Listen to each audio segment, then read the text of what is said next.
नमस्कार, मैं डॉक्टर रजनीश कुमार आप सभी का एक बार फिर से हार्दिक स्वागत करता हूं। आज की वीडियो लेक्चर में हम बात करेंगे EMRS, TGT, PGT, BPSC tree, UGC net और असिस्टेंट प्रोफेसर परीक्षाओं के दृष्टिकोण से कॉमन प्रैक्टिस सेट नंबर 11 के ऊपर। और मैं उम्मीद करता हूं कि प्रैक्टिस सेट नंबर 1 से लेकर 10 तक जो हमने अभी प्रस्तुति दी है वो आप सभी के लिए काफ़ी लाभदायी साबित हो रही होगी और शांतचित्त होकर आप अपने लक्ष्य की तरफ बढ़ते हुए नजर आ रहे होंगे। तो इसी क्रम को आगे बढ़ाते हुए आज की प्रैक्टिस सेट में हम देखेंगे कि कितने नए सवाल आपके लिए दिखाई पड़ रहे हैं और कितने ऐसे सवाल हैं जो कि पिछले प्रैक्टिस सेटों में आए हुए हैं और रिवीजन या रिपीट के तौर पर आपके सामने दिख रहे हैं। तो सारी चीज़ों को मिलाते हुए, कोरिलेट करते हुए हमें अपनी तैयारी करनी है और जब हम परीक्षा हॉल में पहुंचेंगे तो ऐसे लगेगा कि हमारा सब पढ़ा हुआ प्रश्न दिखाई पड़ रहा है। तो चलते हैं, बात करते हैं पहले सवाल के ऊपर। पहला सवाल आप यहाँ पर देख रहे हैं, पूछा गया कि हुज्वेरी के अनुसार फना का अर्थ है। ऑप्शन दिया गया जीवात्मा के शरीर का नाश, जीवात्मा का परमात्मा में विलय, किसी वस्तु की अपूर्णता का ज्ञान और उसे पाने की इच्छा से विरत होना, और चौथा ऑप्शन दिया गया है व्यक्ति के अस्तित्व, स्वरूप और गुण का विनाश। तो हुज्वेरी के अनुसार फना का अर्थ क्या है? जब भी फना शब्द का यहाँ पर प्रयोग किया गया है तो आपके दिमाग में सूफी काव्य धारा तुरंत आ जाना चाहिए, क्योंकि एक ये जो शब्द है ये सूफी काव्य धारा से ही जुड़ा हुआ है। हुज्वेरी आमतौर पर हम खलीफाओं को कहते हैं, ठीक है। यहाँ पर खलीफाओं के अनुसार अगर थोड़ा सा जोड़ कर देखा जाए तो वही है, हुज्वेरी के अनुसार फना का अर्थ क्या है? तो इसका जो सही जवाब है ऑप्शन तीसरा, किसी वस्तु के अपूर्णता का ज्ञान और उसे पाने की इच्छा से विरत होना ही क्या है? फना है। अगला प्रश्न है, रास पंचाध्यायी किस छंद में लिखी गई है? ऑप्शन दिया गया इंद्र वज्रा, उपेंद्र वज्रा, रोला, मालिनी। और आप देख रहे हैं कि इस प्रश्न का जिक्र जब भी प्रैक्टिस सेट में, चाहे वो रास पंचाध्यायी आए, चाहे नंददास का नाम आए, तो मैं बार बार आप सभी को बताता हूं कि एक इनका बहुत ही महत्वपूर्ण ग्रंथ है जो कि रोला छंद में लिखा गया है और वो प्रश्न आपको यहाँ पर दिखाई पड़ रहा है। तो इसका सही जवाब हो गया कि रास पंचाध्यायी रोला छंद में लिखा गया है और इसके जो रचयिता है वो है नंददास। अब ये रोला छंद क्या है? इसमें कुल 24 मात्राएं होती हैं, ठीक है। और आप जानते हैं कि छंदों में मात्राओं के आधार पर यति और गति का नियम चलाया जाता है। तो यहाँ पर मोटे तौर पर आपको ध्यान में रखना है कि रास पंचाध्यायी रोला छंद में है, नंददास की रचना है, और बाकी तथ्य आपके दिमाग में आने चाहिए। हमने एक दिन कमेंट्स किया और मैं बार बार ये भी कहता हूँ कि आपके दिमाग में आना चाहिए। प्रिय विद्यार्थियों, मैं चाहता हूँ कि मैं केवल यहाँ पर एकालाप न करूँ बल्कि आप सभी से संवाद करूँ, दोनों तरफ से बातें हों। तो इसीलिए मैं कल्पना करता हूं कि हमारे सामने लगभग 70,000 विद्यार्थी बैठे हैं, जिसमें से 10,000 विद्यार्थी जो हैं वो सीरियस हैं। अब उन्हीं 10,000 विद्यार्थियों को हम अ, अपने दिमाग में रखते हैं और ये कोशिश करते हैं कि मैं आप सभी से बात कर रहा हूँ। तो किसी चीज को अन्यथा नहीं लेना है, ये मानकर चलना है कि जहां से हम प्रैक्टिस सेट देख रहे हैं उस टीचर से हम सामने से बैठकर पढ़ रहे हैं। इस तरीके की आत्मीयता को आप रखेंगे तो ज्यादा बेहतरी से आप तैयार कर पाएंगे। बाकी हमारा जो दिमाग है, कहा गया है कि हमारा जो मन है वो पीपर पात सरिस मन डोला। जैसे मैंने इस पंक्ति का उल्लेख किया, बहुत सारे विद्यार्थियों के दिमाग में आ गया होगा कि इसमें कौन अलंकार है और किसकी पंक्ति है। हमारा जो मन है वो पीपल के पत्ते की तरह चंचल रहता है, उसको नियंत्रित करना काफी कठिन होता है। इसीलिए मैं बार बार आपके मन और दिमाग दोनों पर चोट करता हूं और कोशिश करता हूं कि आपको यहाँ बांध कर रखूं। अभी ये दूसरा ही प्रश्न था और हमें वो कमेंट याद आ गया जिस विद्यार्थी ने लिखा कि आप बार बार कहते हैं कि आपके दिमाग में आ रहा होगा, काश आप वहीं लिख दिया करते। तो मैं कई अभ्यास सेटों में अलग अलग तरीके के प्रश्नों का उत्तर बताता रहा हूं, इसलिए आप को रिलेट कर कर उसको देखिए। हमारा और आपका यही लक्ष्य है कि आप परीक्षाओं में अच्छा प्रदर्शन करें। चलते हैं आगे, बात करते हैं। अगला जो प्रश्न है, मैं नारी अपावन प्रभु जग पावन, रावण रीपु जन सुखदाई, राजीव विलोचन भवमय मोचन, पाहि पाहि शरणहि आई। रामचरितमानस की उक्त चौपाई में व्यक्त विचार किस पात्र के हैं? तो प्रश्न में ही बता दिया गया कि ये जो पंक्तियां दी गई हैं ये सब रामचरितमानस से हैं। तो पहले तो आपको इस तथ्य को भी ध्यान में रखना है। ये जो पंक्तियां हैं चौपाई में, और चौपाई में 16-16 मात्राएं होती हैं हर चरण में, तो इनको ध्यान में रखना है। अब सवाल पूछा गया कि ये जो पंक्तियां हैं कि मैं नारी अपावन प्रभु जग पावन, रावण रिपुजन सुखदाई, किस पात्र के द्वारा ये कहा गया है? ऑप्शन दिया गया है अहल्या, शबरी, तारा, मंदोदरी। तो ये सभी पात्र किस महाकाव्य से जुड़े हुए हैं? सब जुड़े हुए हैं रामचरितमानस से। इसका सही जवाब है पहला ऑप्शन यहाँ पर कि अहल्या के द्वारा ये बात कही गई है। जैसा कि आप रामचरितमानस या रामायण में पढ़े होंगे कि भगवान श्री रामचंद्र के स्पर्श से पत्थर बनी हुई अहल्या एक सुंदर स्त्री के रूप में अवतरित हो जाती है। तो वही बात यहाँ पर बताई गई है, और इसका जो उल्लेख रामचरितमानस के किस कांड में किया गया है ये भी आपको ध्यान में रखना चाहिए। अगला प्रश्न है, राम और सीता के विवाह के अवसर पर किस कवि ने मिथिला की स्त्रियों से गारी गीत गवाया है? जैसा कि आप जानते हैं हमारी ये भारतीय संस्कृति रही है कि विवाह के अवसर पर गारी गीत गवाई जाती है, और इसको लोग अन्यथा न लेकर बल्कि बड़े चाव से सुनते हैं। आप अपने आसपास में वर्तमान समय में लगन चल रही है, और अब तो भाड़े पर भी मंगाए जाने लगे हैं गारी गीत गाने वाले। अब धीरे धीरे ट्रेंड खत्म हो रहा है, पहले जैसे लोग महिलाएं जो थी वो नहीं बची हैं, सब लोग अपना रील्स और मोबाइल्स पे अपने टाइम को व्यतीत कर रहे हैं। तो यहाँ पर देखिए सवाल पूछा गया कि राम और सीता के विवाह के अवसर पर किस कवि ने मिथिला के स्त्रियों के साथ गारी गीत गवाया है? ऑप्शन दिया गया तुलसीदास, स्वामी अग्रदास, केशवदास या फिर प्राणचंद्र चौहान। तो एक चीज हमें ये ध्यान रखना है कि ये जो चारों नाम दिए गए हैं सभी राम चरित पर आधारित अपने अपने ग्रंथ को लिखे हुए हैं। मान लीजिए आगे की परीक्षा में सवाल पूछ लिया जाए कि इसमें से कौन ऐसा कवि है जो कि राम को आधार बनाकर रचना नहीं किया हुआ है, लेकिन यहाँ पर आप देख रहे हैं चाहे वो तुलसीदास हो, अग्रदास हो, केशवदास हो या फिर प्राणचंद्र चौहान हो, सभी ने राम, सीता और रामायण के पात्रों को ध्यान में रखते हुए कोई न कोई रचना की है। अब वो रचना कौन कौन सी है मुझे कहने की बिल्कुल जरूरत नहीं है, आपके दिमाग में आ गई होंगी। अब यहाँ पर देखिए गारी गीत गवाया गया, तो सही जवाब हो गया ऑप्शन तीसरा, केशव दास के द्वारा मिथिला की स्त्रियों से राम सीता के विवाह के अवसर पर गारी गीत गवाया गया है। और वो ग्रंथ कौन सा हो सकता है ये भी आप ध्यान रखिए। अगला प्रश्न है कि अच्युत चरण तरंगिनी शिव सिर मालती माल, हरि न बनायो सुरसरी, कीजो इंदव भाल, इस दोहे के रचनाकार का नाम क्या है? तो पहले तो ध्यान में रखना है कि ये जो पंक्तियां दी गई हैं ये सब दोहे में है। ऑप्शन दिया गया है रहीम, रसलीन, रसखान, राम सहाय। तो ये पंक्ति किसके द्वारा लिखी गई है, ये दोहा किसका है? सही जवाब हो गया पहला ऑप्शन रहीम द्वारा है कि अच्युत चरण तरंगिनी शिव सिर मालती माल, हरि न बनायो सुरसरी, कीजो इंदव भार। रहीम की ये पंक्तियां हैं।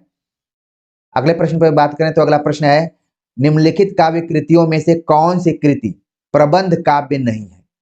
यहाँ पर हमें नहीं पर ज्यादा जोर देना है और देखना है कि कौन सी ऐसी कृति है जो प्रबंध काव्य की श्रेणी में नहीं आती है। ऑप्शन दिया गया है चंडी चरित्र, रामचरित, सुजान चरित, सुजान हित प्रबंध। तो चार रचनाएं दी गई हैं। इसका जो यहाँ पर सही जवाब है कि जो सुजान हित प्रबंध है ये प्रबंध काव्य नहीं।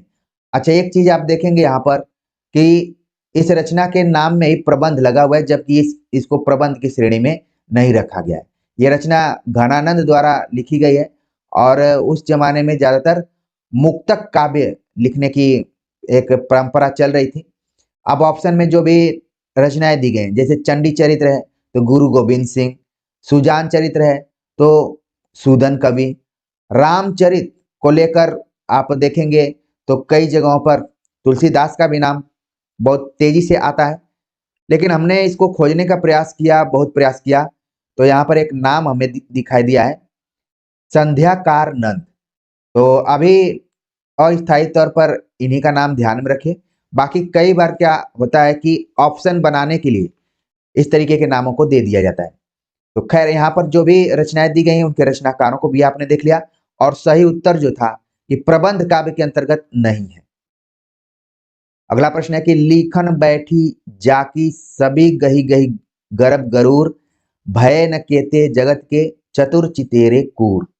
इस दोहे में सभी का अर्थ क्या है, यानी जो सभी शब्द दिया गया है यहाँ पर उसका अर्थ क्या है। ऑप्शन दिया गया है चित्र नायिका के समान, काल्पनिक चित्र, आदर्श चित्र, मनोकुल चित्र।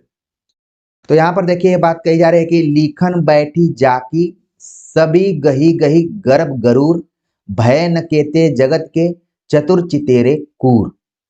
तो इसका जो सही जवाब है यहाँ पर पहला ऑप्शन है कि चित्र नायिका के समान दिखाई पड़ रहा है। सभी का अर्थ है ऐसी नायिका जो कि चित्र के रूप में उपस्थित हो। आगे बात करते हैं। अगला जो प्रश्न है गीत संग्रह के रचनाकार हैं। ऑप्शन दिया गया है सूरत मिश्र, रसनिधि, रसिक गोविंद, श्रीपति। तो नामों को देखने से लग रहा है कि सभी रीतिकाल के आसपास के कवि हैं और गीति संग्रह के जो रचनाकार हैं सही जवाब है ऑप्शन दूसरा रसनिधि। अगला प्रश्न है शकुंतला नाटक किसकी रचना है। ऑप्शन दिया गया जसवंत सिंह, राम, नेवाज, नागरीदास। तो शकुंतला नाटक के जो रचनाकार हैं मूल रूप से तो आप देखेंगे कि कालिदास हैं जिनके नाटक का नाम है अभिज्ञान शाकुंतला। लेकिन जब हिंदी में हम बात करते हैं तो संस्कृत नाटक का कई लोगों ने अनुवाद किया है। उसी तरीके का ये भी ग्रंथ यहाँ पर आपको दिखाई पड़ रहा है, रचना दिखाई पड़ रही है शकुंतला नाटक। सही जवाब हो गया ऑप्शन तीसरा नेवाज द्वारा इस नाटक को लिखा गया। आप जब हिंदी साहित्य का इतिहास पढ़ेंगे तो वहां पर सदा सुखलाल और इन्वर्टेड कामा में नेवाज दिया रहता है, तो इसको भी ध्यान में रखिए। अगला प्रश्न है सूर सागर के पदों का भावानुसरण करते हुए किस कवि ने कृष्ण के जीवन का चित्रण किया है। ब्रजवासी दास, रामचरण दास, मंचित, प्रेम सखी। तो सूर सागर के पदों का भावानुसरण करते हुए किस कवि ने कृष्ण के जीवन का चित्रण किया है। सही जवाब हो गया पहला ऑप्शन कवि ब्रजवासी दास। आगे बात करें तो निम्नलिखित में से जगन्नाथ दास रत्नाकर की कौन सी रचना नहीं है। जगन्नाथ दास रत्नाकर की कौन सी रचना इसमें नहीं है, हमें बताना है। ऑप्शन दिया गया है हिंडोला, गंगावतरण, भ्रमरदूत, उद्धव शतक। तो इसका जो सही जवाब है ऑप्शन तीसरा है भ्रमरदूत नाम की जो रचना है वो इसी टाइप का नाम है सत्यनारायण कवि रत्न।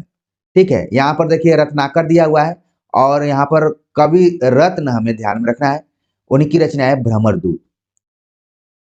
अगला प्रश्न है कि निम्नलिखित में से कौन सा काव्य संग्रह शमशेर बहादुर सिंह का नहीं है। कुछ कविताएं, कुछ और कविताएं, आज अभी आंखों से, काल तुझसे होड़ है मेरी। तो इसमें कौन सी रचना है जो शमशेर बहादुर सिंह की नहीं है। तो आप जब भी तार सप्तक पढ़ेंगे तो शमशेर बहादुर सिंह का जिक्र वहां पर किया जाता है और उनकी रचनाओं में खासतौर से काव्य संग्रहों में चर्चा की जाती है कि कुछ कविताएं उन्होंने पहले लिखी, फिर उसमें जोड़ दिया कुछ और कविताएं, काल तुझसे होड़ है मेरी। ये जो तीनों यहाँ पर ऑप्शन दिए गए हैं उसमें ये सभी शमशेर बहादुर सिंह की रचनाएं हैं। जो तीसरा ऑप्शन दिया गया है आज अभी आंखों से, ये जो ऑप्शन है शमशेर बहादुर सिंह का नहीं है। तो आपने देख लिया कि शमशेर बहादुर सिंह के जो प्रमुख काव्य संग्रह हो सकता है कि आगे की परीक्षा में सब आ जाए। सही जवाब हमने देख लिया कि आज अभी आंखों से शमशेर बहादुर सिंह की रचना नहीं है या फिर काव्य ग्रंथ नहीं है। अगला प्रश्न है कि कहाँ हो ऐ हमारे प्राण प्यारे, किधर तुम छोड़कर हमको पधारे, बुढ़ापे में यह दुख भी देखना था, इसी को देखने को मैं बचा था। ये काव्य पंक्तियां किस कवि की हैं। ऑप्शन दिया गया प्रताप नारायण मिश्र, अंबिका दत्त व्यास, भारतेंदु हरिश्चंद्र या फिर उपाध्याय बद्री नारायण चौधरी प्रेमघर। तो ये किसकी पंक्तियां हैं। सही जवाब हो गया इसका ऑप्शन तीसरा भारतेंदु हरिश्चंद्र ने इन पंक्तियों को लिखा है कि कहाँ हो ऐ हमारे प्राण प्यारे, किधर तुम छोड़कर हमको पधारे। देखिए कई बार परीक्षाओं में ऊपर की भी पंक्ति पूछ ली जाती है, तो हर एंगल से हमें ध्यान में रखना है, चाहे ऊपर से सवाल आ जाए चाहे नीचे से सही जवाब हो गया ऑप्शन तीसरा, भारतेंदु हरिश्चंद्र। फिर परियों के बच्चे से हम, सुभग सीप के पंख पसार, समुद्र पैरते सुच ज्योत्सना, में पकड़ इंद्र के कर सुकुमार। इन काव्य पंक्तियों के रचनाकार हैं। ऑप्शन दिया गया पंत, महादेवी वर्मा, सूर्यकांत त्रिपाठी निराला या फिर जयशंकर प्रसाद। तो इन पंक्तियों को आप देख रहे हैं और इसमें प्रकृति चित्रण के बारे में कुछ कुछ चर्चा की गई है। सही जवाब हो गया पहला ऑप्शन, सुमित्रा नंदन पंत। अगला प्रश्न है कि सबको सबका निचोड़ लेकर तुम, सुख से सूखे जीवन में, बरसों प्रभात हिम कंसा, आंसू इस विश्व सदन में। उक्त काव्य पंक्तियों के रचयिता है निराला, जयशंकर प्रसाद, महादेवी वर्मा, सुमित्रा नंदन पंत। तो इसका जो सही जवाब है यहाँ पर ऑप्शन दूसरा है, जयशंकर प्रसाद द्वारा ये पंक्तियां ली गई हैं। और यहाँ पर आप देख रहे हैं एक शब्द आंसू, जयशंकर प्रसाद का एक ग्रंथ भी है आंसू, जो कि जिसको हम विरह ग्रंथ के तौर पर भी जानते हैं। अगला प्रश्न है, निम्नलिखित में से कौन सी रचना सुमित्रा नंदन पंत की नहीं है? युगपथ, अतिमा, उत्तरा, गीत गुंज। तो इसका जो सही जवाब है यहाँ पर ऑप्शन चौथा है, गीत गुंज। पहले के अगर प्रैक्टिस सेट से आप जुड़े होंगे तो ये प्रश्न पहले पूछा जा चुका है कि गीत गुंज किसकी रचना है। इस बार इसको विकल्प में रखा गया है। तो आप देख रहे हैं कि कई बार विकल्पों से भी सवाल बन जाते हैं अलग अलग प्रैक्टिस सेट में या फिर क्वेश्चन पेपर में। तो गीत गुंज किसकी रचना है? सही जवाब हो गया निराला की। आगे बात करते हैं, अगला जो प्रश्न है कि महादेवी वर्मा की रचना कौन सी है? वीणा, गीतिका, निशा, निर्जा। तो आप देख रहे हैं कि महादेवी वर्मा की कौन सी ऐसी रचना है जो इसमें है? तो सही जवाब हो गया ऑप्शन चौथा, नीरजा। और आमतौर पर परीक्षाओं में सवाल नहीं वाला ज्यादा पूछा जाता है, लेकिन इस बार चकमा देने के लिए यहाँ पर नहीं को हटा दिया गया और पूछ लिया कि कौन सी रचना है। तो इसी तरीके से हमें याद करना है। आप देख रहे हैं इसमें कुछ सुमित्रा नंदन पंत की रचना है, कुछ निराला की रचना है। अगला प्रश्न है, कहां जाऊं हर दिशा में, मृत्यु से भी बहुत आगे की, अपरिमित दूरियां हैं। कविता की ये पंक्तियां कुंवर नारायण की किस रचना से है? यहाँ पर सवाल पूछा गया है, पंक्ति तो दी गई लेकिन यहाँ पर बड़ा ही अलग ढंग से। इस तरीके के प्रश्नों को आप कितना याद करेंगे जब तक अच्छे से, अगर आप बहुत अच्छे पाठक ना हो कविता के, तो रेयर केस में ही अनुमान से ही बता सकते हैं। आमतौर पर देखा जाता है कि जो रचना काफी फेमस होती है वहीं से ज्यादातर पंक्तियां पूछी जाती हैं। कहां जाऊं हर दिशा में, मृत्यु से भी आगे, अपरिमित दूरियां हैं। सही जवाब है इसका ऑप्शन तीसरा, आत्मजयी से इसको लिया गया है। और जितनी भी रचनाएं इसमें दी गई हैं सभी रचनाएं किसकी हैं? कुंवर नारायण की। चौपट, चपेट और मयंक मंजरी नाटकों के लेखक हैं। इंपॉर्टेंट क्वेश्चन, घूम फिर कर परीक्षाओं में आता है। ऑप्शन दिया गया है किशोरीलाल गोस्वामी, बाबू राम कृष्ण वर्मा, मथुरा प्रसाद चौधरी, रूप नारायण पांडे। तो ये किसकी रचना है? सही जवाब हो गया ऑप्शन पहला, किशोरीलाल गोस्वामी द्वारा लिखे गए नाटक हैं।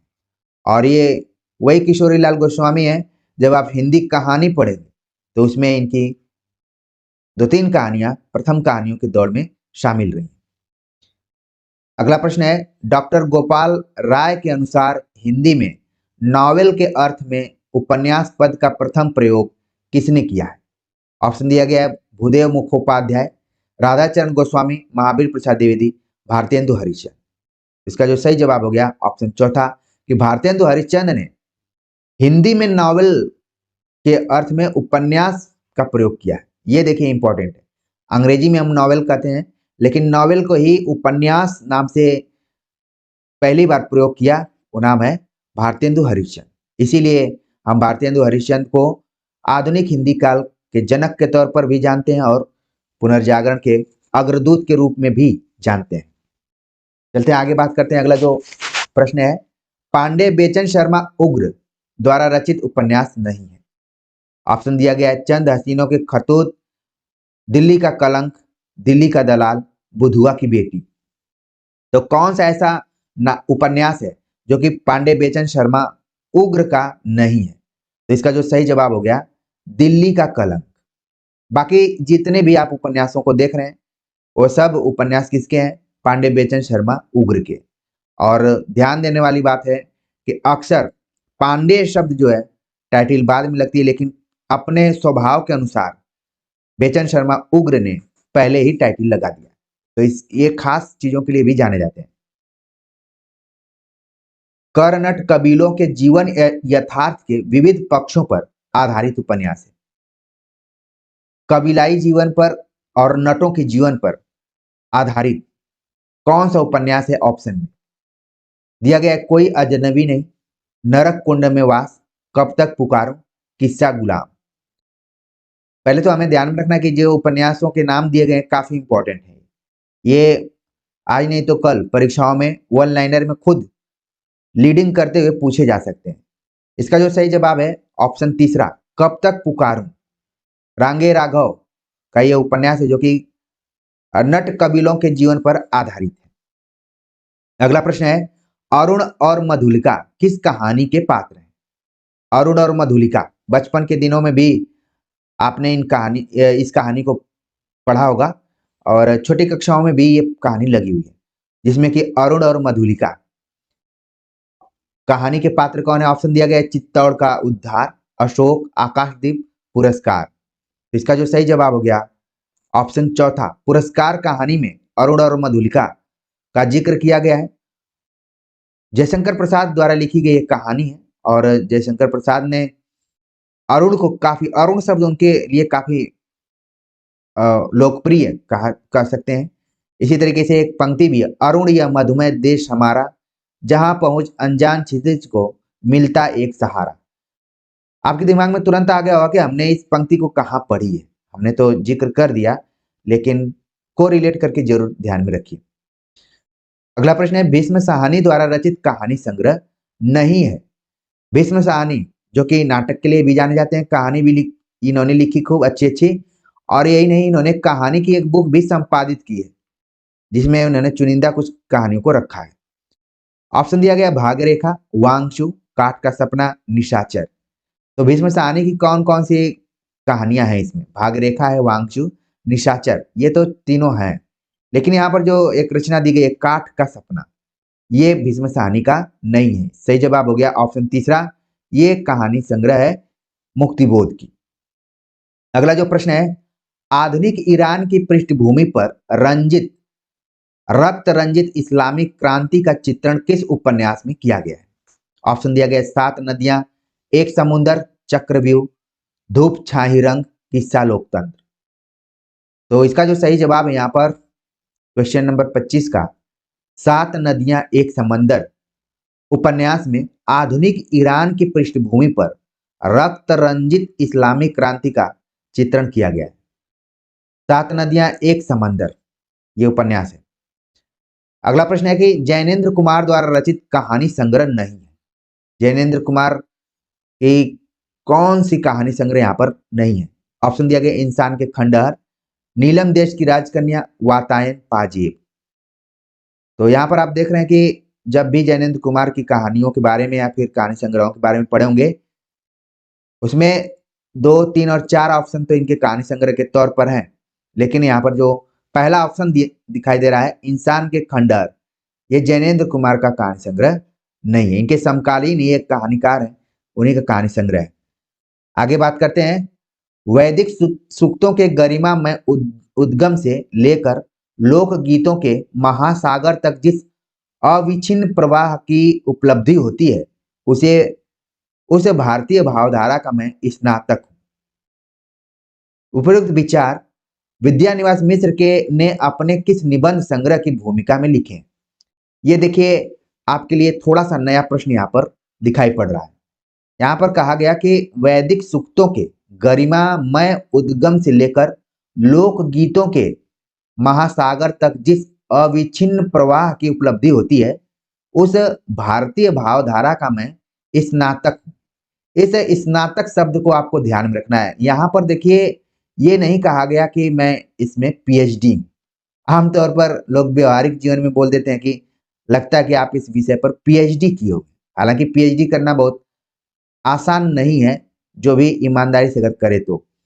लेकिन यहाँ पर जो निबंधकार है विद्यानिवास मिश्र, उन्होंने स्नातक कहा। स्नातक एक ऐसा सेक्शन है आपके जीवन का जिसमें कि आप हमेशा लर्निंग करने की कोशिश करते हैं, सीखने की कोशिश करते हैं। तो आप इस परीक्षा की अगर तैयारी कर रहे हैं तो एज अपने को अभी स्नातक ही मानिए। अगर पीएचडी मान लेंगे तो फिर अर्थ का अनर्थ निकलना शुरू हो जाएगा। तो देखिए, पहले तो ध्यान में रखना कि जो पंक्ति है ये विद्यानिवास मिश्र की है, कभी भी परीक्षा में पूछी जा सकती है। अब ये किस निबंध में इन्होंने बात कही है? सही जवाब हो गया यहाँ पर चितवन की छां, ऑप्शन तीसरा जो दिया गया है। बहुत ही फेमस निबंध है विद्यानिवास मिश्र का, और विद्यानिवास मिश्र इत्यादियों का जिक्र ललित निबंध के अंतर्गत किया जाता है। अगला प्रश्न है कि आज्ञे ने शेखर के संदर्भ में अपने किस निबंध में स्वीकार किया कि ज्यां क्रिस्तोफ के अनवरत आत्मशोध और आत्म साक्षात्कार का जो चित्र रोला ने प्रस्तुत किया है उससे कुछ अवश्य प्रेरणा मिली।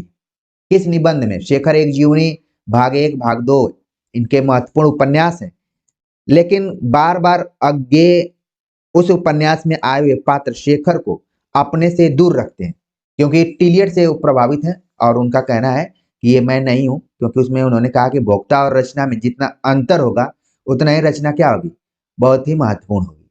लेकिन आज्ञे ने स्वीकार किया है, जो यहाँ पर निबंध दिया गया है आत्मने पद, जितने भी निबंध दिए गए सब निबंध आज्ञे द्वारा लिखे गए।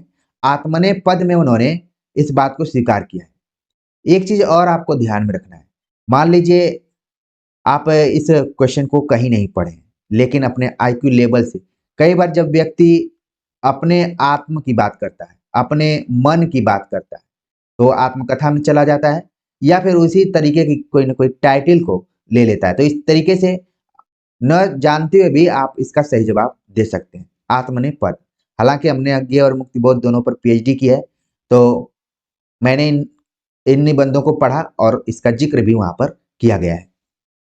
अगला प्रश्न है कि आज इस पराजय की बेला में सिद्ध हुआ, झूठी थी सारी अनिवार्यता भविष्य की, केवल कर्म सत्य है, मानव जो करता है इसी समय उसी में निहित निहित है भविष्य, युग युग तक का। अंधायुग नाटक का उक्त संवाद किस अंक से उद्धृत है? तो पहले तो आपको ध्यान में रखना है कि ये जो पंक्तियां दी गई हैं ये सब अंधायुग से ली गई हैं, और अंधायुग जो कि धर्मवीर भारती का फेमस गीति नाट्य 5 अंकों में डिवाइड है, और हमें बताना है कि ये संवाद किस अंक से लिया गया है। अच्छा, अंधायुग एक ऐसा नाटक है जिसके अंकों का नामकरण भी किया गया है। हमने इस पर पहले भी प्रैक्टिस सेट कराई है। अगर यूजीसी नेट की तैयारी कर रहे हैं तो आप जरूर उन प्लेलिस्टों को देखें। तो इसका जो सही जवाब है कि आज इस पराजय की बेला में सिद्ध हुआ, झूठी थी सारी अनिवार्यता भविष्य की, केवल कर्म सत्य है, मानव जो करता है इसी समय उसी में निहित है भविष्य, युग युग तक का। प्रिय विद्यार्थियों, इस प्रश्न का जवाब तो हम आपको बताएंगे ही, लेकिन ये प्रश्न आप सभी के जीवन से जुड़ा हुआ है। इसको एक से अधिक बार आप देखिए और समझने की कोशिश कीजिए, और अगर इसको आप फॉलो कर लिए तो निश्चित तौर पर आप अपने जीवन में आगे बढ़ जाएंगे। इसका जो सही जवाब है पशु का उदय। ठीक है, पशु का उदय अंक से इसको लिया गया है। अगला प्रश्न है, समझदारी आने पर यौवन चला जाता है, जब तक माला गूंथी जाती है फूल कुम्हला जाते हैं। जयशंकर प्रसाद कृत चंद्रगुप्त नाटक का उक्त संवाद किस पात्र द्वारा बोला गया है?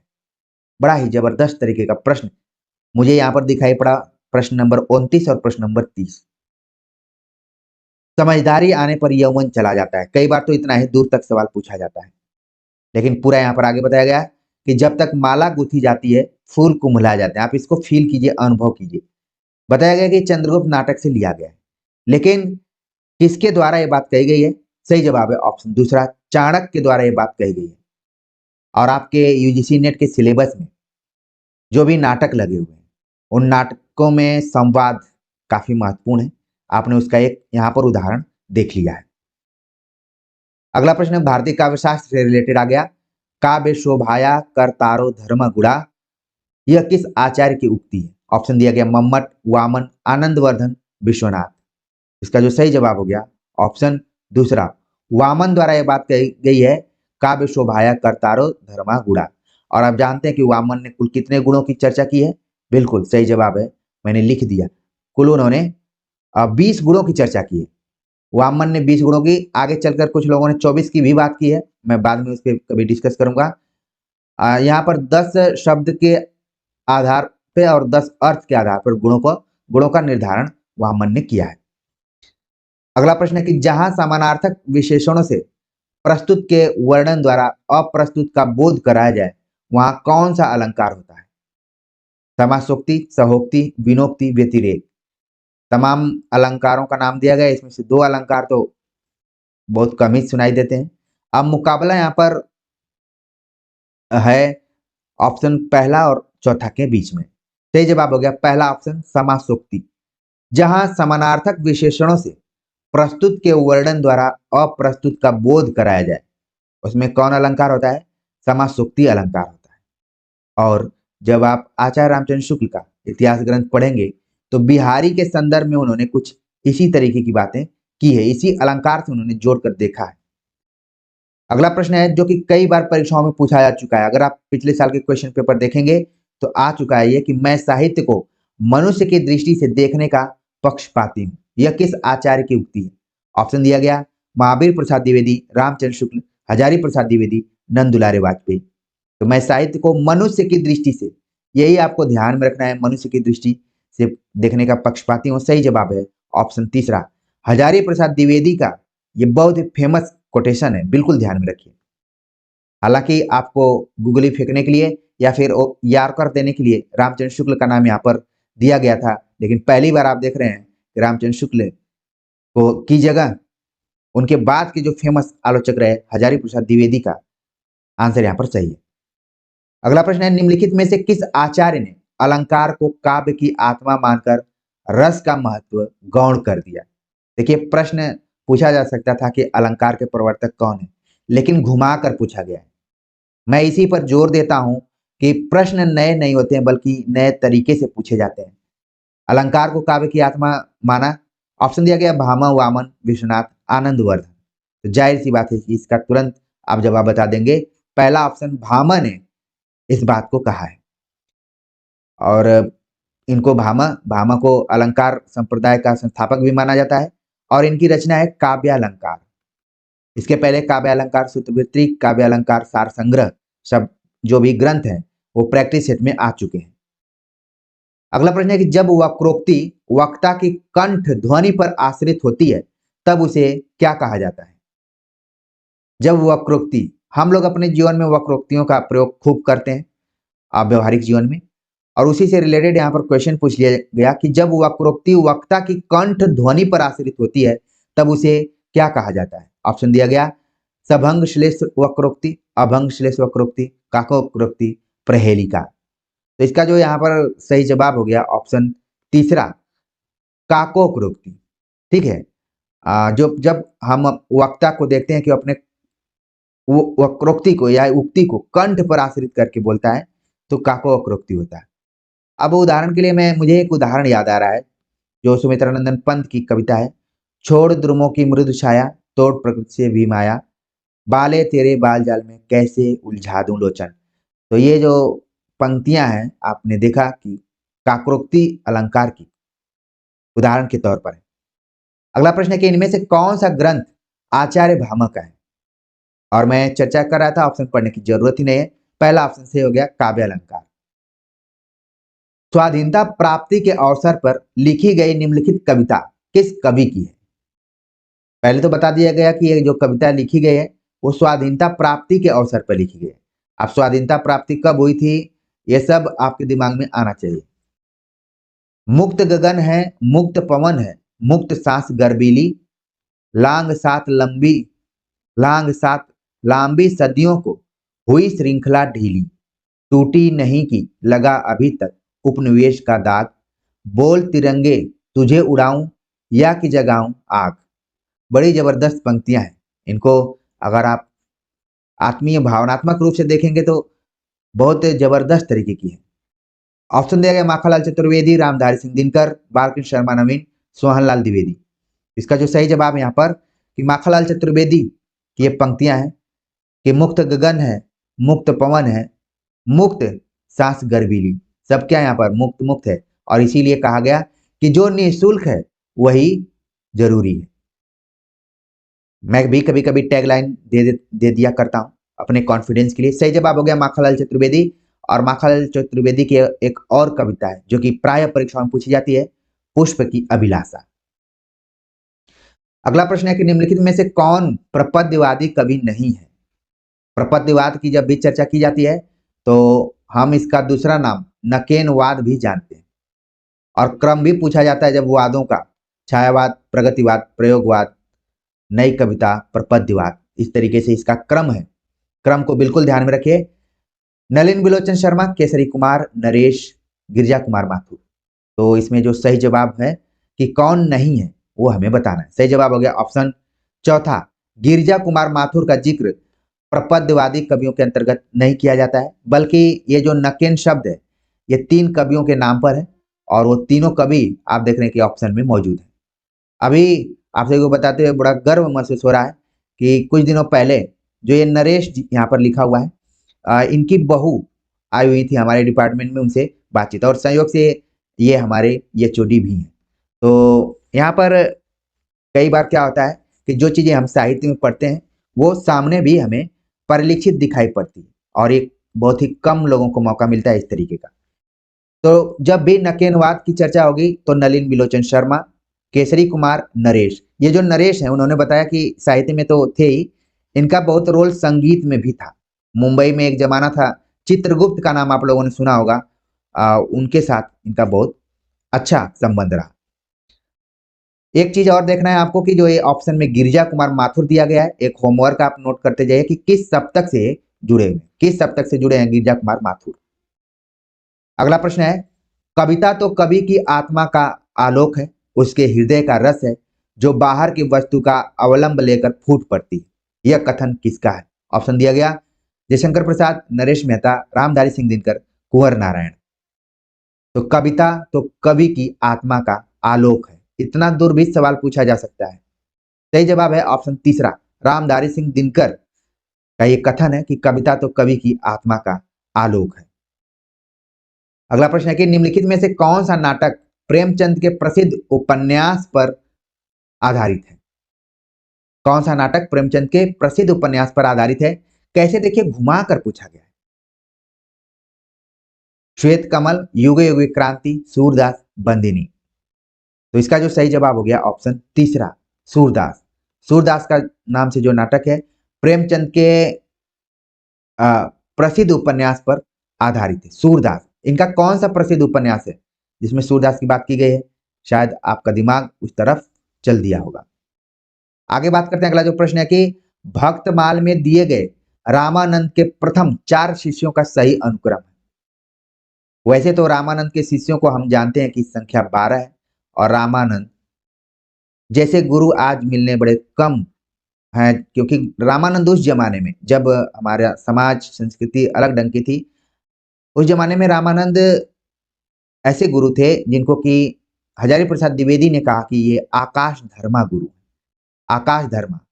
और इनका जो व्यक्तित्व था वो काफी बड़ा, विराट और सगुण निर्गुण दोनों तरीके के लोग इनके शिष्य थे। आप देखेंगे कि एक तरफ इनके शिष्यों का नाम हम यहाँ देख ही रहे हैं, कबीरदास जैसे भी शिष्य इनके रहे। यहाँ पर देखिए भक्तमाल का उल्लेख किया गया है। पहले तो आपके दिमाग में आना चाहिए कि ये भक्तमाल के रचनाकार कौन है। आ गया होगा, मैं कुछ नहीं कहूंगा, धीरे धीरे आपका दिमाग खुद इन प्रश्नों को देखकर ही अपने दिमाग में अलग प्रश्न बनाना शुरू कर देगा। तो भक्तमाल बिल्कुल नाभादास, ठीक है।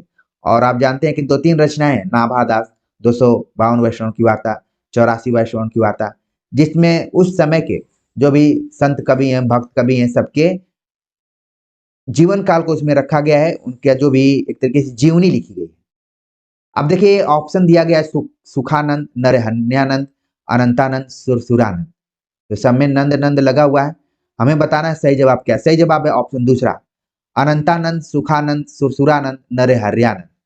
और रामानंद के शिष्यों का को याद करने के लिए एक श्लोक भी चलता है, ठीक है।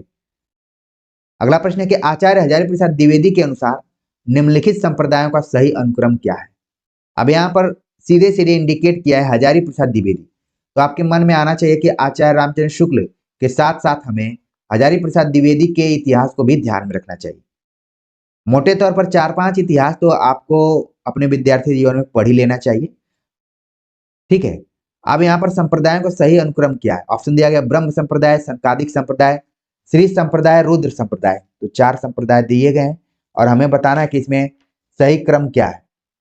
तो पहला जो यहाँ पर देख रहे हैं आप, श्री संप्रदाय, फिर ब्रह्म संप्रदाय, रुद्र संप्रदाय, संकादिक संप्रदाय। तो संप्रदायों का तो नाम यहाँ पर है, लेकिन इनके कौन प्रवर्तक हैं या फिर संस्थापक हैं, ये भी सवाल आप पिछले प्रैक्टिस सेट में कहीं कहीं देखे होंगे, पूछा जाता है, चाहे वो सुमेलित में हो चाहे वन लाइनर में हो।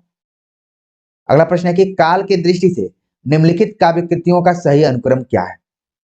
अंग दर्पण, विरह वारिश, व्यंग्यार्थ कौमुदी, मधुर प्रिया। तो यहाँ पर जो काव्य कृतियां दी गई सभी काव्य कृतियां आपको रीतिकाल से जुड़ी हुई प्रतीत हो रही होंगी, और इसका जो सही जवाब यहाँ पर जो ऑप्शन है वो पहला ही ऑप्शन सही है, अंग दर्पण, विरह वारिश, व्यंग्यार्थ कौमुदी, मधुर प्रिया। तो इसको इंपॉर्टेंट करके नोट कर लीजिए, इसके रचनाकारों से रिलेटेड भी सवाल पूछे जाते हैं। प्रकाशन वर्ष के अनुसार निम्नलिखित रचनाओं का सही अनुक्रम क्या है? रश्मिरथी, कनुप्रिया, द्रौपदी, संशय की एक रात। तो पिछले प्रैक्टिस सेट में भी ये रचनाएं सब आई हुई हैं, कहीं न कहीं आप पढ़े होंगे। तो चारों ऑप्शन में सब यही सब दिया हुआ है। यहाँ पर जो इसका सही जवाब होगा वो है रश्मिरथी। देखिए पहले होनी चाहिए, दो जगह दिया हुआ है पहले स्थान पे। तो दूसरे नंबर पे है कनुप्रिया, यहाँ पर भी दो जगह दिया हुआ है कनुप्रिया। अब हम चलते हैं तीसरे राउंड को मिलाते हैं, संशय की एक रात। तो इस तरीके से इसका जो तीसरा ऑप्शन है वो सही हो गया यहाँ पर। अगला प्रश्न है, रचना काल के अनुसार भारतेंदु हरिश्चंद्र की निम्नलिखित रचनाओं का सही अनुक्रम क्या है? तो यहाँ पर सीधे सीधे भारतेंदु हरिश्चंद्र को ही इंडिकेट कर दिया गया है। प्रेम तरंग, सतसई श्रृंगार, मधु मुकुल, भक्त सर्वस्व। तो भारतेंदु हरिश्चंद्र की रचनाएं हैं और इनका सही अनुक्रम क्या है? तो पहले आपको भक्त सर्वस्व ध्यान में रखना है। तो आप देख रहे हैं कि दो ऑप्शन में भक्त सर्वस्व है। फिर दूसरे नंबर पर प्रेम तरंग। तो इस तरीके से ऑप्शन तीसरा सही हो रहा है, भक्त सर्वस्व, प्रेम तरंग, सतसई श्रृंगार, मधु मुकुल।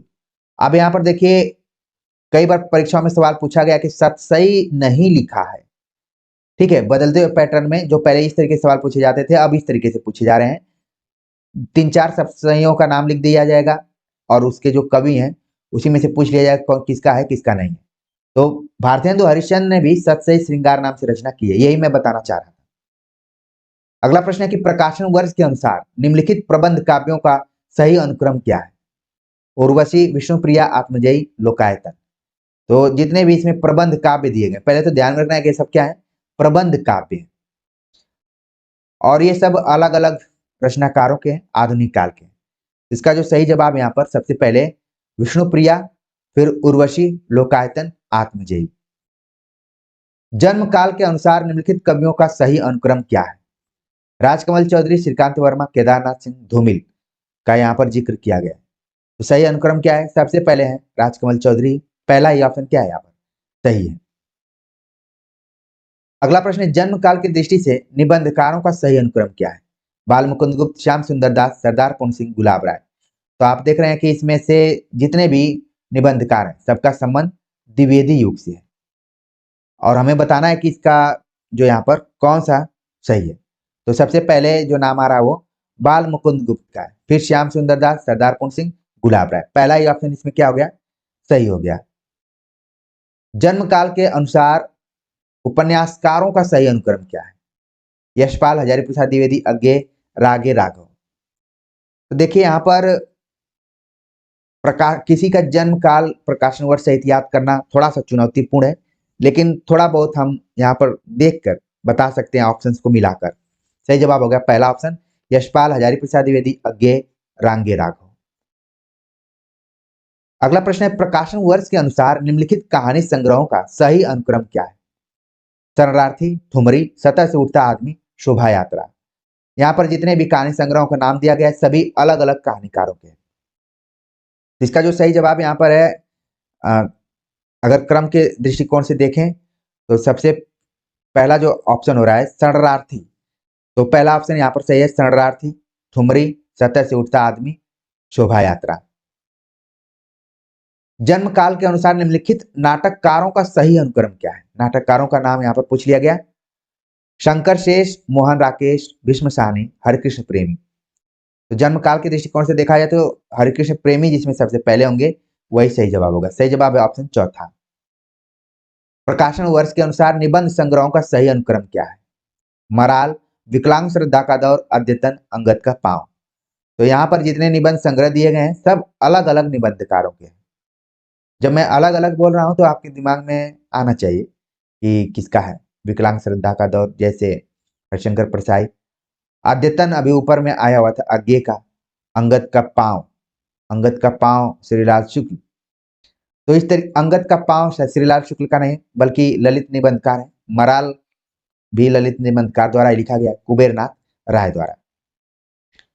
तो यहाँ पर देखिए हमें निबंध संग्रह के तौर पर बताना है, तो सही जवाब हो गया इसका जो तीसरा ऑप्शन है, अंगद का पांव, अद्यतन, विकलांग श्रद्धा का दौर, मराल। नाटक के कथानक के कुछ दृश्य सूच्य होते हैं।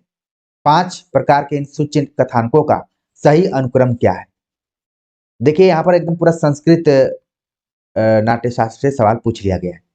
प्रवेशक, अंकास्य, विष्कंभक, चूलिका, अंकावतार। तो इसमें हमें बताना है कि सही क्रम इसमें क्या है। तो सबसे पहले क्या आता है? विष्कंभक, प्रवेशक, चूलिका, अंकास्य, अंकावतार। तीसरा ऑप्शन क्या हो गया? सही हो गया।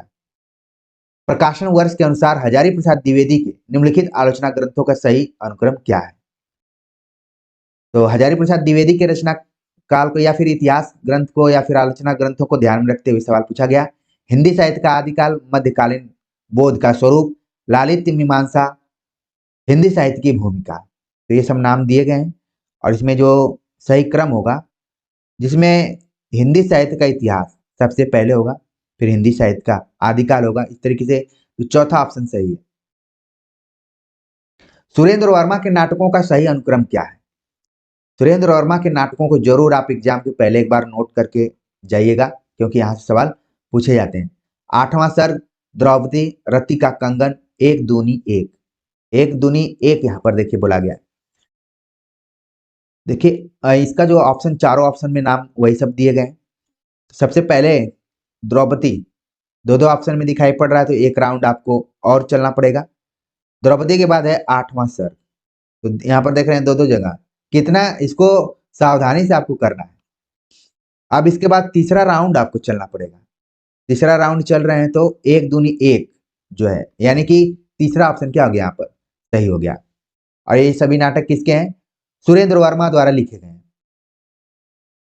तो प्रकाशन वर्षों के बाद हम आते हैं स्थापना तर्क पर आधारित प्रश्नों को हल करने। स्थापना दी गई कि जहां व्यक्ति जीवन का लोक जीवन में लय हो जाता है वहीं भाव की पवित्र भूमि है। इसलिए कविता में विश्व हृदय का यह आभास कविता की यथार्थवादी अवस्था है। अब हमें बताना है कि इसमें कौन सही है और कौन गलत है। तो जो इसकी स्थापना दी गई है वो तो सही है कि जहां व्यक्ति जीवन का लोक जीवन में लय हो जाता है वहीं भाव की पवित्र भूमि है। ये तो सही हो गया। लेकिन यहाँ कहा जाता है कि इसीलिए कविता में विश्व हृदय का यह आभास कविता की यथार्थवादी अवस्था है। इसका जो सही जवाब हो रहा है कि ए तो सही है लेकिन आर क्या हो गया? ये गलत है। ठीक है। अगला प्रश्न है कि काव्य का आनंद लोकोत्तर और अनिर्वचनीय होता है क्योंकि रस को ब्रह्मानंद का समानार्थी कहा गया है। और आप देखेंगे कि पिछले प्रैक्टिस सेट में इस तरीके का प्रश्न आपने पढ़ा होगा। रस को ब्रह्मानंद सहोदर कहा गया है, उसका भाई कहा गया है। तो यहाँ पर जो तर्क है वो सही दिखाई पड़ रहा है। स्थापना भी एक क्या है कि आनंद लोकोत्तर और अनिर्वचनीय। आपसे पूछा जाए कि इस वीडियो लेक्चर को देखकर आपको कितना आनंद आ रहा है तो आप शायद इसको नहीं बता पाएंगे। इसलिए काव्य का भी जो आनंद होता है वो लोकोत्तर होता है, अनुभूति से परे होता है, उसको बताना क्या है? कठिन है। इसीलिए उसको कहा गया कि रस ब्रह्मानंद सहोदर है या फिर समानार्थी। इस तरीके से इसका जो सही जवाब हो गया कि दोनों सही है।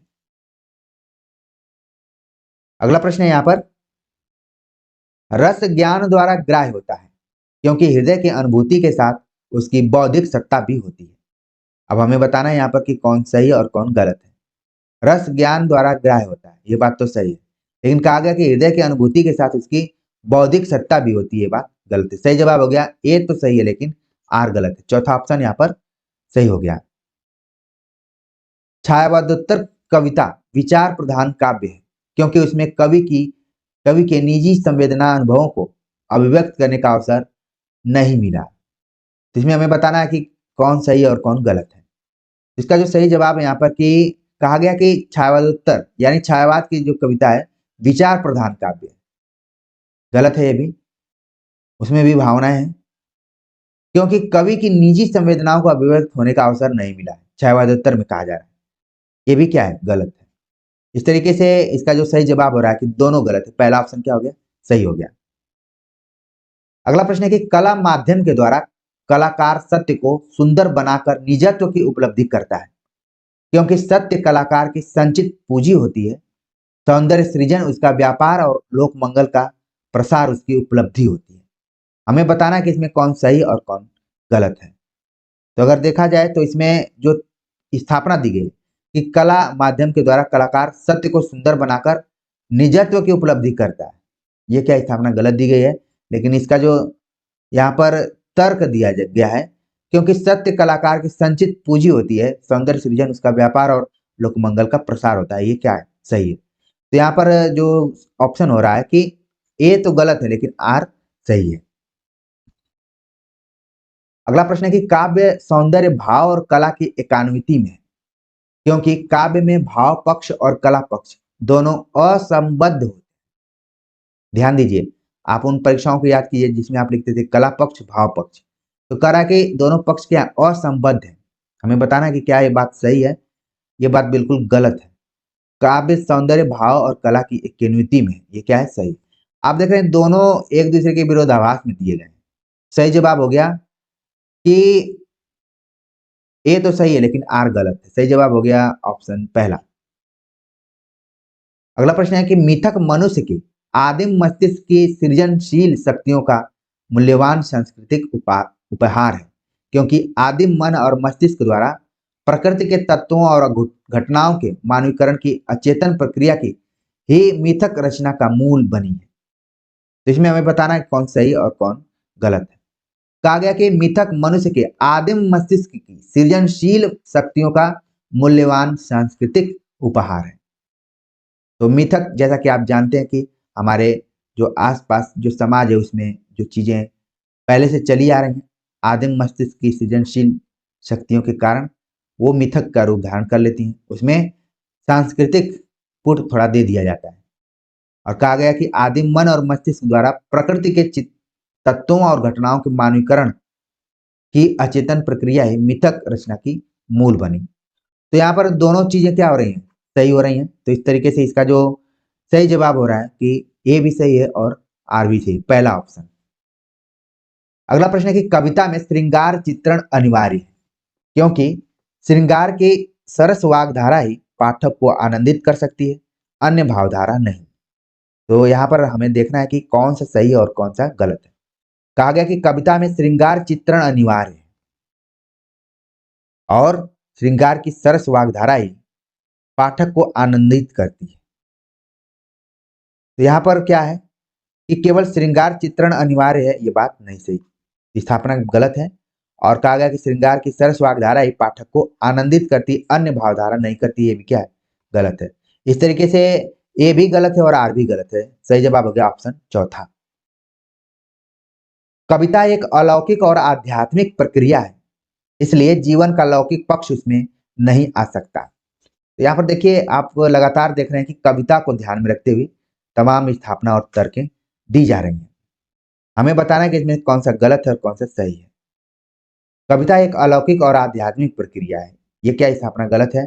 और कहा गया कि जीवन का लौकिक पक्ष इसमें नहीं आ सकता, ये भी क्या है, गलत है। इस तरीके से इसका भी सही जवाब हो गया ऑप्शन ए और आप ए गलत है और आर गलत है। सही जवाब हो गया ऑप्शन तीसरा।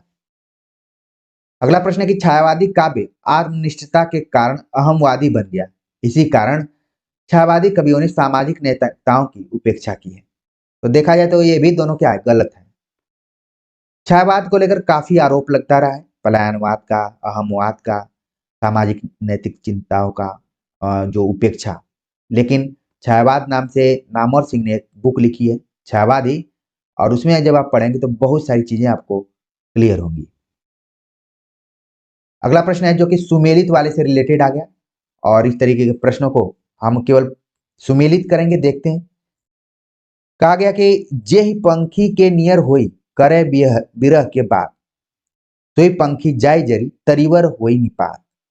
अगर इस तरीके से आप देखें अवधिनुमा पंक्तियां देखें तो तुरंत आपके दिमाग में आएगा कि ये जायसी का है। हमको सपने हूं मैं सोच जात दिन ते बिछुरे नंद नंदन ता दिन ते ये सोच पहुंच।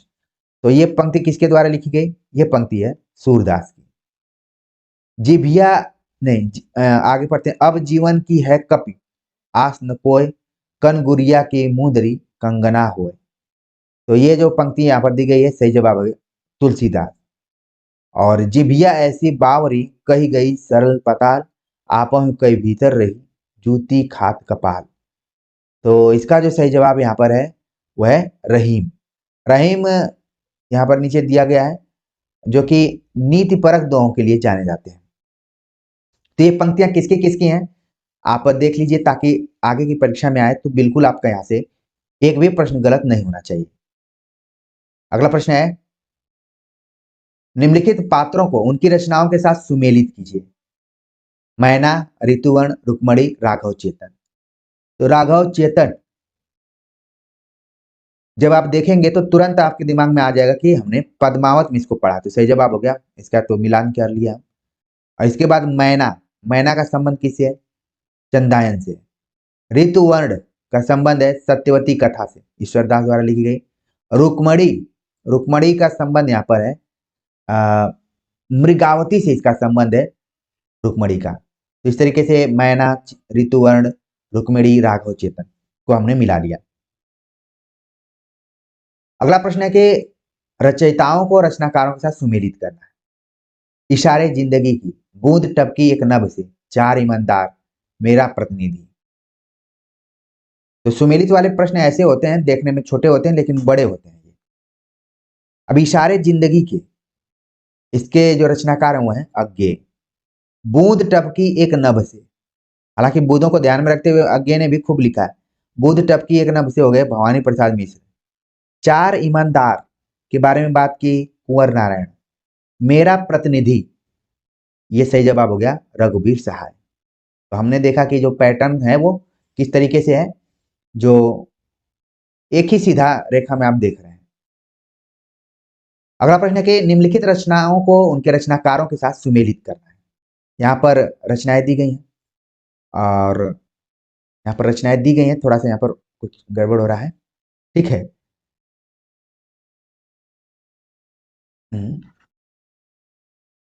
हाँ, तो रचनाएं दी गई हैं कि प्रेम पथिक, गीतिका, चांद गीत, गुंजन।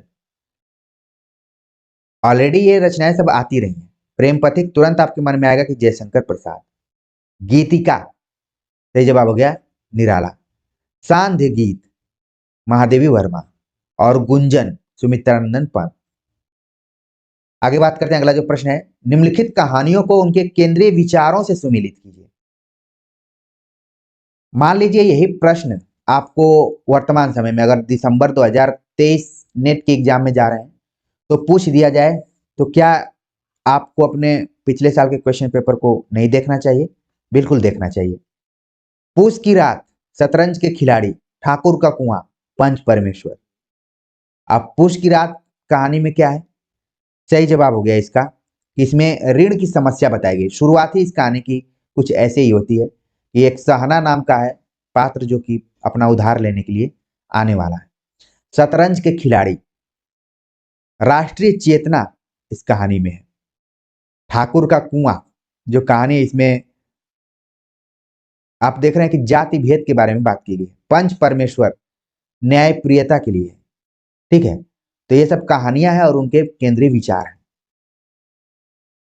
अगला प्रश्न है कि पात्रों को उनके उपन्यासों के साथ सुमेलित कीजिए। सेल्मा, निर्गुनिया, मणिक मुल्ला, सरस्वती। तो आप देख रहे हैं कि इसमें कुछ ऐसे पात्र होंगे जिनको कि आप ऑलरेडी जानते होंगे। सेल्मा, जिसका संबंध है अपने अपने अजनबी से। निर्गुनिया का संबंध है नाच्यो बहुत गोपाल। ठीक है। माणिक मुल्ला का संबंध हो गया सूरज का सातवां घोड़ा। सरस्वती यह पथबंध था। तो ये सब उपन्यास हैं और उनके पात्र हैं, तो इनको ध्यान रखिए आप। आगे बात करते हैं, अगला जो प्रश्न है, एकांकी नाटकों को उनके नाटककारों के साथ सुमेलित कीजिए। रेशमी टाई, लॉटरी, पर्दे के पीछे, ऋण की हड्डी। काफी महत्वपूर्ण यहाँ पर एकांकियों का नाम दिया गया है। अगर मिलान करें तो रेशमी टाई के एकांकीकार हुए राम कुमार वर्मा, लॉटरी भुवनेश्वर प्रसाद, पर्दे के पीछे उदय शंकर भट्ट और ऋण की हड्डी जगदीश चंद्र माथुर। तो ये देखिए एकांकियां हैं, ये कभी भी पूछी जा सकती हैं आगे के एग्जाम में। अगला प्रश्न है कि निम्नलिखित पात्रों को उनकी कहानियों के साथ सुमेलित कीजिए। पात्र हैं चंपा बुद्धगुप्त, अलोपी दीन वंशीधर, सिरचन मानू, बाबा भारती, खड़क सिंह।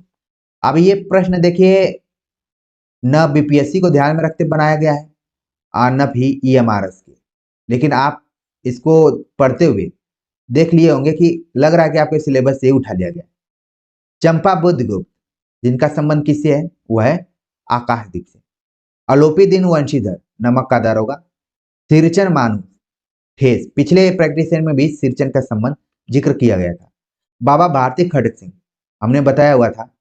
अब यहाँ पर सही जवाब हो गया हार की जीत। तो कौन कहानीकार है और कौन कौन सी रचना है ये आप देख लिए, और उनके पात्रों को बिल्कुल आप ध्यान में रखिए। अगला प्रश्न है कि निम्नलिखित सिद्धांतों को उनके सिद्धांतकारों से सुमेलित कीजिए। वक्रोक्ति, रीति, औचित्य, ध्वनि, ये सब दिया गया है, तो हमें बस अच्छे से टिक कर लेना है। ध्वनि का संबंध आनंदवर्धन से हो गया, औचित्य का क्षेमेंद्र से, रीति का आप देख रहे हैं वामन से, और वक्रोक्ति का कुंतक से। भरत अगर आते तो यहाँ पर रस सिद्धांत आ जाता। अगला प्रश्न है जो कि जयशंकर प्रसाद के नाट्य गीतों पर आधारित है, और कौन कौन इसको पात्र गाए हुए हैं वहां से सवाल पूछा गया है, और बड़ा ही यूनिक टाइप का प्रश्न है। अरुण जिसकी मैं चर्चा ऊपर कर रहा था, अरुण यह मधुमेह देश हमारा, हिमाद्री तुंग श्रृंग से प्रबुद्ध शुद्ध भारती, तुम कनक किरण के अंतराल में लुक छिपकर चलते हो क्यों, आह वेदना मिली विदाई। मुझे ये कहने में बहुत अच्छा लग रहा है कि ये जितनी भी पंक्तियां दी गई हैं पिछले साल के क्वेश्चन पेपर में आप कहीं ना कहीं इनको जरूर देखे होंगे।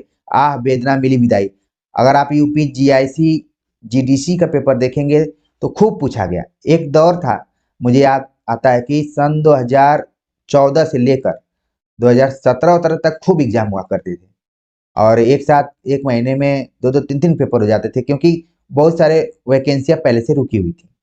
अब हम मिलान करते हैं यहाँ पर, अरुण यह मधुमेह देश हमारा किसने गाया था, सही जवाब हो गया कॉर्नेलिया ने गाया है। और ये भी माना जाता है क्या चंद्रगुप्त की नायिका ये यही है कॉर्नेलिया, या फिर कोई और है। चंद्रगुप्त इसे प्रेम करता है। हिमाद्री तुंग श्रृंग से प्रबुद्ध शुद्ध भारती, इसको गाया है अलका ने।